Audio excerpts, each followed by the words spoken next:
everyone! Hola a todos! My name is Mr. P y juntos vamos a aprender a hablar en inglés. Hoy vamos a practicar los verbos que aprendimos hace tiempo sobre acciones que hacemos todos los días. Es decir, acciones en las que se basa nuestra rutina diaria. ¿Estáis preparadas y preparados? Here we go! Para practicar estos verbos de acciones rutinarias, os voy a ir poniendo diferentes imágenes y vosotros me diréis qué acción diaria representa en inglés. Si necesitas repasar estos verbos, dejaré el link al vídeo donde lo explico en la descripción. Vamos con la primera. ¿Qué está haciendo?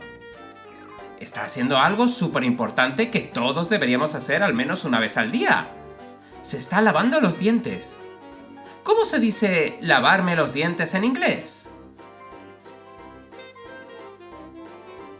Y la respuesta correcta es brush my teeth. Vamos con la segunda. Aquí vemos a una niña a punto de subirse a un autobús. ¿Dónde le llevará ese autobús?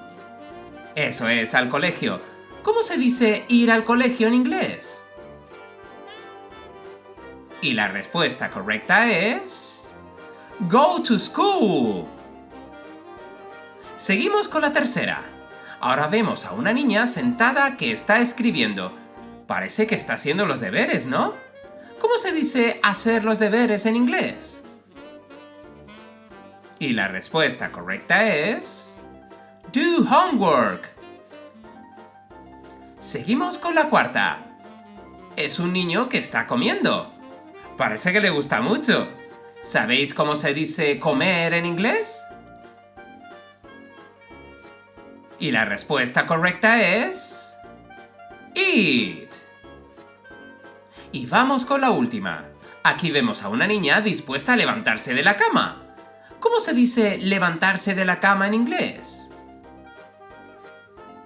Y la respuesta correcta es get up. Y esto ha sido todo. ¿Habéis acertado todas? ¡Seguro que sí! Si queréis que os traiga otra práctica con más acciones rutinarias, solo tenéis que decirlo. No te olvides darle al like y suscribirte a mi canal. Con esto me ayudas a que este proyecto crezca y llegue más gente. ¡Nos vemos muy pronto! ¡Bye, bye!